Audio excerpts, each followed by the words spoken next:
omusajja asobola okwana omukazi omulala ng'oli mu maka badde akwagala wekka kyokola bwadde eka mwalire bulungi munyumya bulungi nga bulijjo oli ajja kulaba nga tamuwa mirembe nga gy'omuwa kuba mwe muluddaganye ne bwe kiba kitya gwe sigala ng'okyamugumiikiriza kubanga gwe ekyakutondebwa kubeera mwetoowaze eri musajja ono gwe mutango gw'owadde eri Mukama Katondawo ne toyinza kuyimirira Chosen Beki mu lujjudde lw'abantu notandika okuwaana ate omusajja nze nabadde manyi owaana kisolo ne bw'obanga owaana musajja ate era abadde mukwano gwa bbaawo kitegeeza yakugambanga nti ono ayenda ono akola bino ono tatuukiridde nabye ne ku duleeva ng'anyumya nti obadde ova ewaka wiiki nnamba ng'omusajja omugamba nti nagenzeeko mu kyalo ne mugenda e Nabugabo ne mugenda mu Ambiyaasi ne mugenda wa bambi nga musajja watu yali eno Kampala aga amaziga ogenda kugaddawa mukazi gwe ndi munyiivu ku nsonga ya Chosen Beki bamuti abasebo ne bannyabo wenna gyosenzidde okubeera ati n'otulaba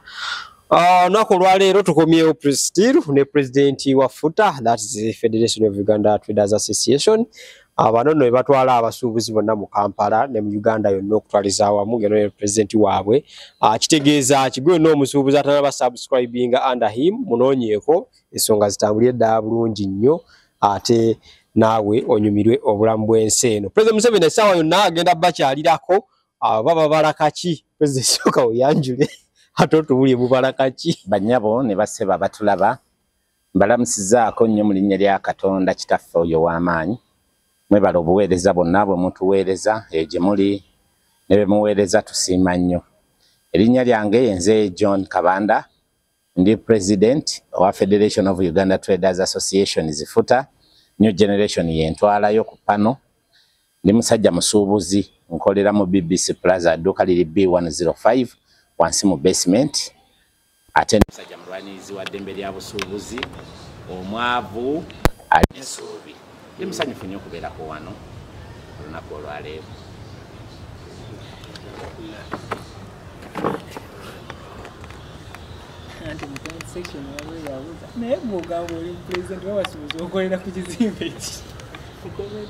Ate nga mba nkyogedde gye muli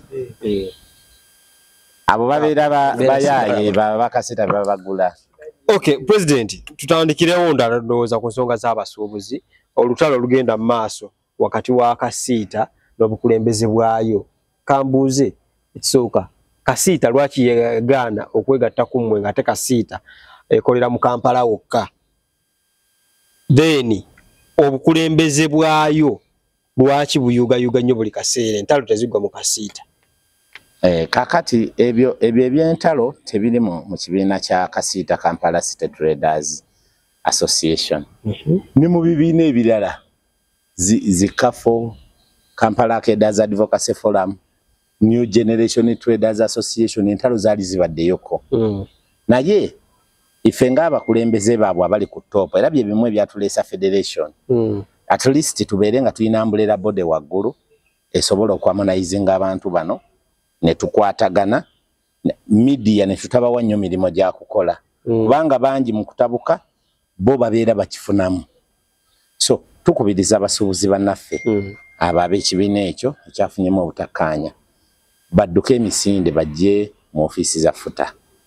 We shall harmonize them tulabe nga abantu abo tubakkaanyisa baveemu endooliito. Mulimo gw'obukulembeze bw'abasuubuzi tukola gwa bwannakyewa pro bono work. Kati tetwagala nnyo kusika mugwa kutuuka kussa abantu batulowoozeze nti tuyina bye tulwanira. Kasiita eri wansi wamu bayagala obeegattako kuba kigambibwa nti nno si emu abagitwala ye erina obukulembeze obwo. Ani akyogera kubanga kibayita Federation of Uganda Traders Association kitegeeza nti ebibiina by'abasuubuzi ebyegattidde awamu nga biri mu entity emu ebitwala. Kasiita eri wansi wamu ekirala kibayita Federation tosobola kwogera ku kibayita Association ye Kampala yokka. Wano mu Kampala mulimu ebibiina by'abasuubuzi ebiwera 7 nga association zonna bwe ziri lwakuba nti kiri kyekyasookawo ate nga mu kaseera ako wabangawo leediyo nga tetulina mikutu mirala nga be balinamuko ku mbavu abantu ne basobola okuba nga bagiwulira naye nga kibiina tekirina mutawaana kina bamemba baakyo kikoma wano Kampala federation ebambulira bode etwala ebibiina byonna ekirala togamba nti kyagaana mu kulonda obukulembeze nakuba bukubi bantu kalulu naye nga ffenna twaliwo ffenna ebibiina byonna ebyawa kyenjagala okumanya bali anda oba basubscribinga mu office automatically baba anda waliwo okubeera automatically naye nga bo beewaggula ababa anda federation naye omuntu okujja okusubscribinga ku futa oba an association tekitegeeza nti bagenda tubagaana okukola emirimu gyabwe association ekkirizibwa okukola emirimu gyayo nga association eyo gyeri neyamba bamemba baayo bya URA byakubasomesa misolo byakukola kino ebirala bingi association ekkirizibwa ogenda nekola emirimu gyayo naye ate bwejeno ku board netuula era nayo tukola ebitugatta for example walaba federation ye yakulemberamu okulaga obutali bumativu ku nsonga za IFRC n'ebintu ebirala bingi omukulembeze bye yajjawo president Museveni bye yajjawo naye nabo twabayita ne batwegattako ne new generation nejja ne kafo nejja ne kata nejja ne associations nyingi zonna ne twegattira wamu kubanga cause yali ffenna tukola ki omukulu Sekito mwogera bulungi si tulina mutawaana twogera era twewuunyiza nnyo okufuna olutalo olufaanana bwe lutyo n'ekyamaani we ne batasooka kutukubirako simu naye buli lwe tutunula bwetti mu kamera nga waliwo olutalo olulwanibwa bali abatulaba abantu ba civilian abali eyo abatulengera batandika okutulabira mu kifaananyi ekifaananyi ekirabika nti tulina bye tulwanira ate nga ffe abakulembeze b'abasuubuzi ebbanga ddene tulina bye tulwanira omulimu tukola gwa bwannakyewa lwaki kizeewo nga muteekateeka okukyaza omukulembeze w'eggwanga kakati ekyo amazima ga Katonda tukyafolowinga issue eno kubanga bonna nayogeddeko nabo chairman wa Kasita nayogeddeko naye ne mwami Sekito naye nayogeddeko naye naye ndaba nti ate akantu akabagugulanya katono era bangambye nti mediation zigenda maaso balabe nga baharmonizinga mukulabako bakomyewo emirembe kuba ne wetwogerera essaawa eno ofisi yabwe nzigale ebifaananyi ngenda bikulaga ofisi nzigale kati ate mubadde mu ssako y'abasuubuzi abateekayo akasente n'okujjayo every day kati abasuubuzi baffe bakosebwa mu mbeera efaanana bwetyo obukulembeze bwa Thaddeus Nagenda gwe nga gwe obadde obulaba otya tewali buzibu naye aweereza yesebo kale tumusabira bapromota bagambye nti nno nammwe mutandise okukuba omupiira kino bali bye balwanira nammwe bye mwagalwa naye ate mmwe mubakuba naddala ggwe ate ekintu bakikutte bubi n'omuvubuka gwe nalabye ng'ayomba mwami Kabanda atukuba lwaki Kabanda afa atukuba bukubi lwaki tayogera ebituufu ekirala naye tumulabye nga ina byakola ebitali bituufu simanya yafuna sente ezaba promoter nti wazifu kakati mwena abanda baba na Uganda njagala okubabuulira abantu bano abeyita ba promoter ba event organizers ate nabo bwe tunoonya abali ligable abatuukiridde bayinza okuba nga tebawerako bataano jemba tatuukiridde tebawera aba bataano sagala nnyo kwogera ku bantu waliwo abantu abamu besobola kuddamu nakwogera linnya lyabwe ku media kubanga tebatuukiridde lwaki gano tebatuukiridde omuntu n'agamba taatawe nti jangu tugende ntegeke ekivvulu n'akwata n'erinnya ly'omuyimbi omuyimbi omunene wa East Africa ne Africa yonna okutwaliza awamu Dr. Jose Chameleone #1 n'amuteeka ku posta n'ateekako Kenzo naye ng'akimanyi nti abantu batadde ku posta tebamanyi n'asolooza sente z'abantu nakisanga ekiwangala wano n'asolooza sente z'abantu ng'akolera ku linnya limu mwami Kabanda John amanyi n'asolooza sente n'amala ozisolooza nga talina nsonyi n'avuga emmoloka n'adduka ebyuma by'abantu byonna ne babikuba ebyo byenjogerako nina obujulizi kati aba avudde mu kuba nti na muntu n'afuuka mutemu kuba abantu mu violence ebeerawo nga balwana abayimbi tebazze n'abamu bafa kiraba kati beita n'amanya nga tebamanyi olina je nagamba zindi promoter how tulina buyinza bweita kyotali bajja basibira bwerere lwakuba sometimes obwolumu tubasonyiwa nti oyogera ekintu nga tokimanyi tomanyi kiri kyendi bagambye mmoloka gyolina omukulembeze yagikuwa kati sibanenya aba basobola okuvaayo ne bagamba nti ne primo gyenvuga bampampe lwaki anti bo bamanyira ebintu bya bwerere bo bamanyira nti ensi eno buli kimu bagaba kigabe kya bwerere naye mbabuulira bavubuka bannange mwe n'abali eyo ebintu ebyobwerere mu nsi byaggwayo tebiriiyo era kana akaseera kakweteekateeka igwe bw'obanga oli musituzi wa mizindaalo mu bayimbi ng'olaba nti musobola okufuna bannammwe ne mwekwatakwata ne mufuna ekibiina ne mubeera organized nammwe musobola okuyambibwa naye ekyokugamba nti tugende tukolokote linnya lya gundi ate bannaye tukyuke mu ggwanga tukyuke omuntu aleke nga genda kusaba ate n'agenda ng'ayonoona linnya lya Ivan buli lw'onoogenda nga ng'oyonoona linnya lya Ivan gwe n'olowooza nti bwe nayogera kwa Ivan ono gwe nsaba agenda kuntendereza nnyo ne bw'aba akuwadde ku olwo enkya tajja kwongera kubanga gw'ogenda otunda bukyayi bwa mulala kati omusajja gwe bayita Eddie Kenzo saagala nnyo mwogerako Eddie Kenzo ffenna abali wano n'eggwanga lyonna okutwaliza awamu teri yalabako Kenzo ng'agenda wa General Salim Saleh Kalebo ng'agenza okusaba ssente taliiwo tagendangako ggulu ne tumanya ayinza n'okuba nga yali agenzeyo bibye naye gwe n'okuŋŋaanya kamera zonna n'ozimala e Kampala eza media n'omala ozikuŋŋaanya tokoma okwo ogenda ogamba oyo Kenzo mubi nnyo tatwagaliza muyaaye yatwogerako ewa pulezidenti wamanya biki ebyali mu miitingi y'abantu ababiri bali bakulaba nti oli wa kiboggwe nnyo bakukozesa omulundi gumu ne biggwa ekirala abantu basobola okuba kati naliko ne bali ba promoter Tamale waliwo abasajja ba promoter abagondiivu gye bali eyo mu covid basazaamu ebivulu byabwe n'emyoleso ffenna twali tugiina bagisazaamu nitukira eyimingeri gavumenti tebampa ssente nnyingi bampayo miliyoni bazaali 15 ba 17 no problemu neebaza Katonda kakati ezo ssente awo kyali reasonable tulina n'abasajja abagundiivu ndijja wano ne lisiti yonna njirina bakuwa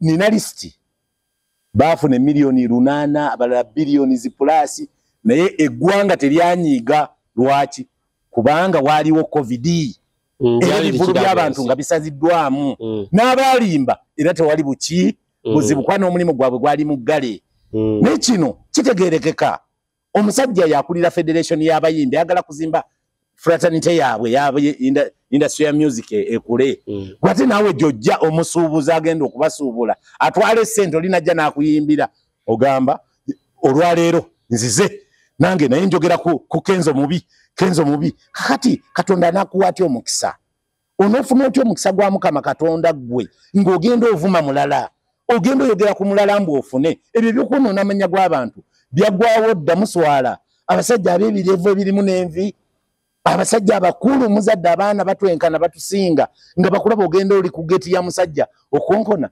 titinkanyolayo bw'oyingirawo bw'oba oyagala kwekalakaasa beera eno Kampala tomulumba ate eggulu bw'oba omulumbye eggulu toyogera ku Kenzo yogera ku bibyo nti naffe mutuyambe kubanga ogwanidde nawe okuyambibwa oli munnayuganda okola emirimu ng'abalala bwe bagikola abo be bayamba kakati bw'obanga oli wa kiboggwe ng'olina kulinnyira ku mulala kiba kitegeeza nti igwe osiga bukyayi okufuna kiri agenda kuwuliriza ensonga zezo ndowooza mukitegedde bulungi nnyo tosiga bukyayi ate oleme kungula bukyayi owaayo omusuubuzi munno n'abawooteri bagwa under you yes abarestoranti kasitooba ng'olya ku magoba waliyo omusuubuzi eyo oba ogweno afumba piraawo Neka luno takyaswala londa mu njaga zaaki.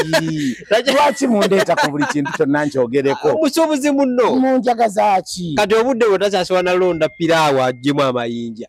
Era abaguliddeko ejjo baŋŋambye amannyo gonna gaagize. Omukyala yamukyaye. N'afuna kamera pasoni. Oli gwe yaleeta kuba omukyala ebifaananyi. Ate omukyala gwe yagenze naye. Naye bannanga abaana abawala mulengezza nnyo ekigambo bufumbo. Bwe nali njogerako ne taata wange waali awo bamuyita Mwami Kayiira Godfrey Bogere. Ebbanga ddene abaatubuulirira nnyo. Abantu bazanyisa ebintu by'obufumbo munnange. Bazanyisa ebintu by'obufumbo. Obufumbo ekisooka kya byonna kikolwa kya buwaze ku buli muntu yenna si kyakyeyagaliire. Kya buwaze. Gwe Ivan olina okufuna omukyala n'omukyala alina okufumbirwa. Ekyo kkiriza obagaana teeka. Ate Katonda yali yambye abantu. Ebirala byonna n'obikola mu bukyamu bwabyo, naye ate bwe kituuka mu laavu n'ojjira mu mazima. Naye abantu naddala abalina public face, abantu be bamanyi bazanyisa ekigambo bufumbo. Abaana b'ozadde mu basajja 6 ogenda kubannyonnyola ki ng'okuze? Ky'omutima. Kubanga abaana abo boolaba abato kati abakunyumira okutunulako.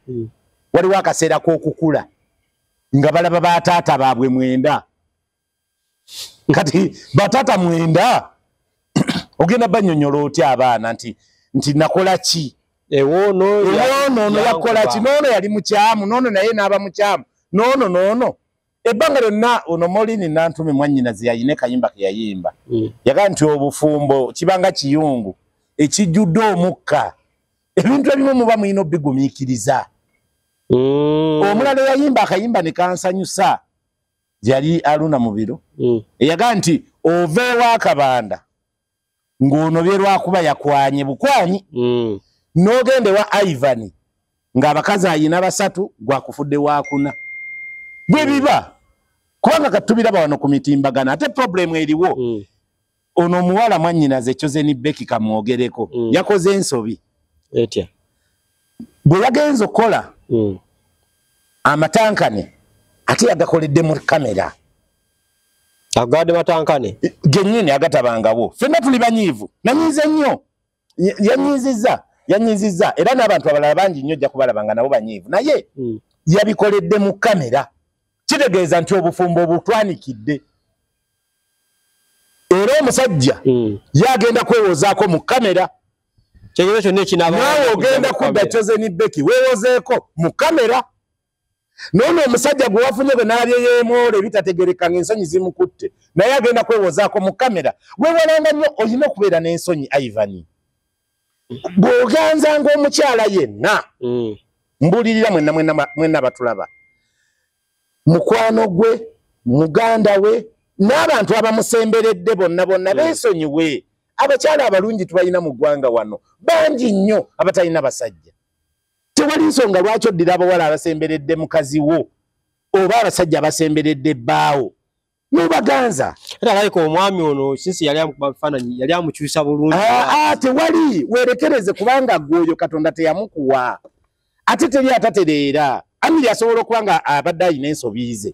Nga n'oyo bw'atatuukiridde n'oyo omulaba gw'olina naye tatuukiridde ffe abasajja atuzaala ali omu mu bintu bya laavu. Atuzaala ali omu bagenda bakyuka bukyusi bwe bati. Kati leero bw'aba nga abadde mubi enkya abadde agenda kutereera Amiri. Ate alayika ekirooto ky'ono kibadde kyatukoze bubi nnyo Chosen Becky. Ndabye abantu ndabye comment section. Omanyi waliwo comment section ezijja ng'omuntu omu akuvuma buvumye naye ng'omulaba nti y'oyo omu. Naye buli lwero ba comment section ng'abantu banjawulo. Abantu bonna nga bavumirira ekikolwa Chosen Becky kye yakoze. Kale wali kikoze mu kyama. Omuntu bw'atayagale ku muntu gw'ayagala. Nedda wali kikoze kale mu kyama. Ne tutabiraba. Ne tukuba enkyukwe. Basisita baffe bali ku mitimbagano. N'abaana baffe be tuzadde bwe banaakula bagenda kuweza emyaka 18 nabo bakwate essimu ziseereza. Nabo balabe. ate bobera public figure abantu batandika okukoppa kati gwe kyogamba nti Irene Namubiru mukama nsonyiwa okumwogera Irene Namatovu mukama nsonyiwa okumwogera ko mukyala wa Lutaaya kyogamba ye ayina mirembe gyokka mu makage nti ye yafumbirwa omusajja tamuvumangako tamusozangako tayina kye yali amukoze kyonna lwaki tomwegomba omusajja wo ayinza obeera nti nga tali mu bulambulukufu ate ng'ono mukwano gwe ya akuyirawo omubiri kati omusajja omukazi akulimba kubanga ekirungi yabadde atuwaako obujulizi yennyini Chosen Becky yagambye nti waliwo akavidiyo ke nalabye ng'ayagala kaaba nagamba nti mpa ku kafuba ng'agamba amiri musajja watunadduka emisinde n'amuwa akafuba nga laavu emuli bubi ng'ayagala nakaaba kati essaawa zino toyinza gamba kuyimirira mu kamera ng'atoolozezza nako nti si batuufu bonna essaawa zino n'oyimirira mu kamera n'ogaa nti ono gwenfunye sirabangako musajja muwanvu ye fastborn ye rasiti ekyo kikyamu profesa bakulimba n'okulimba profesa mu bakubi b'ebifaananyi wali badde wanakunza omusuubuzi n'ogaa nti omusajja ayingira ekibuga nga talina wadde 10 n'ayiriba n'afuna ekinaali ezinaliisa abaana ezinagulira amagala eddiba ono webwagera ne kamera nakugamba ebigambo bino mwannyinaze Chosen Becky toyokyangako nga bwayokyezza ate sikolimira naye n'obwo obufumbo tobulina era yiye ebigambo byogenda okugamba Mr. Tamale ng'akunoonya enkya naye ng'omufunye noonya ebigambo byogenda okugamba Ivan kuba naye essaawa yonna nsuubira naye ogenda kumufuna wabula nkugamba ekigambo kimu nti wekkakanye watukoze bubi nnyo ffenna tuli banyiivu eggwanga lyonna teri musanyufu ku kintu kye wakoze wasize ensiga embi eri bawala banno abakazi banno abakulaba single mother azimuliwa waliwo basingle mother abakyamu abasinga bonna babeera bakyamu basingle mother balema okugumiikiriza abasajja babasobyangako katono omusajja agenda okudda ewaka n'amugoba n'akola bimusembeza wala buno obulamu bw'ensi buno waliwo ebimu ng'olina okugumiikiriza okutte mu kiyumba kyanjuki basingle mother nga bangi basingle mother abasinga obungi bagamba ebigambo bino nti baleetera ebizibu kubanga omusajja asobola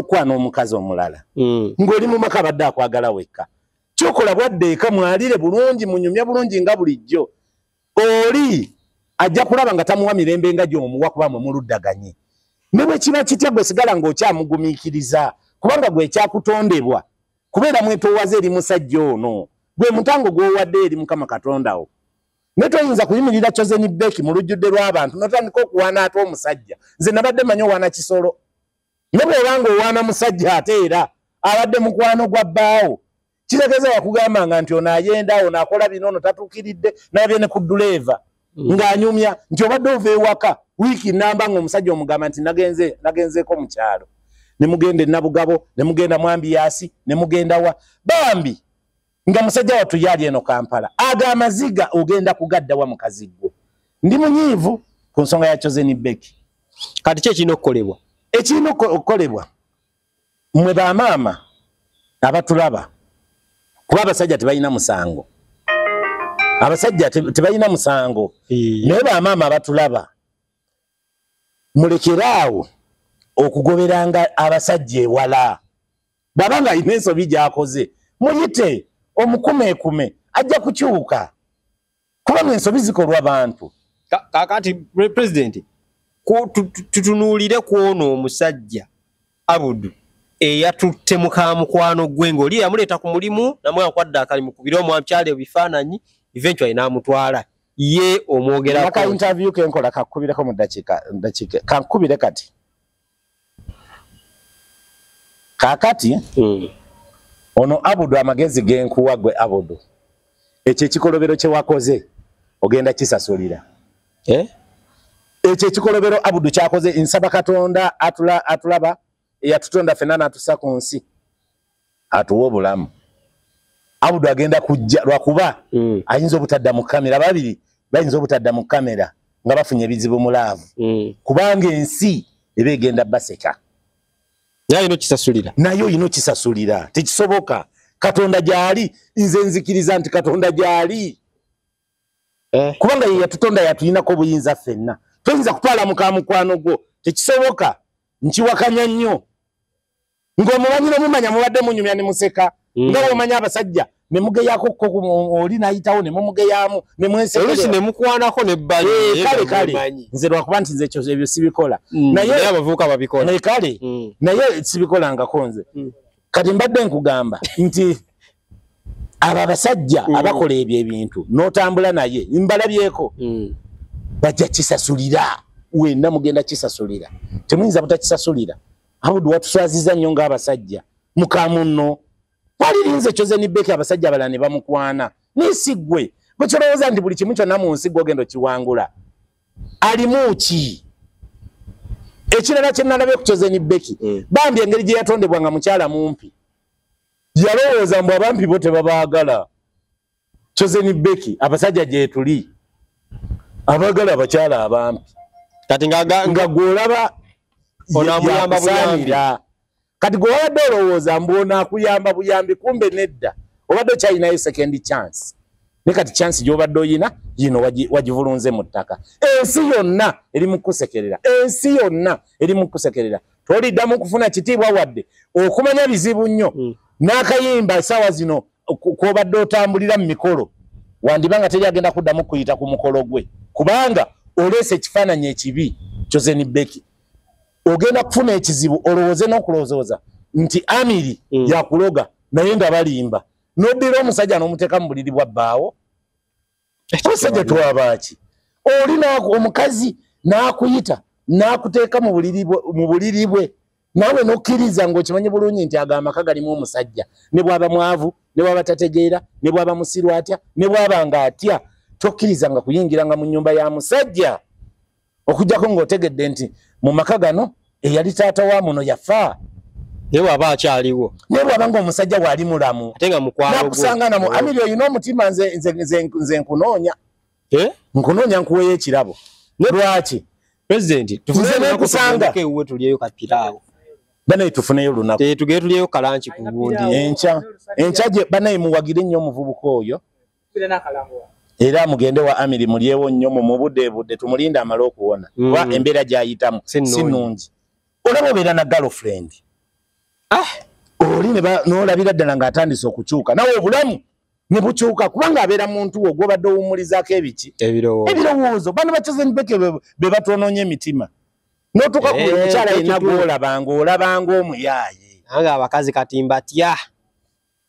onayinza obutawasa kikolwa kyankubye wala era mukazi oyo simusembereza kati mikwano gyange naye nze munsembereze omukolo gwo naliko nze kwebyo ndi mulokole mukyala yansobya nze sisobya ne bwonneegomba otya nenkulaba nga onneetega Ivan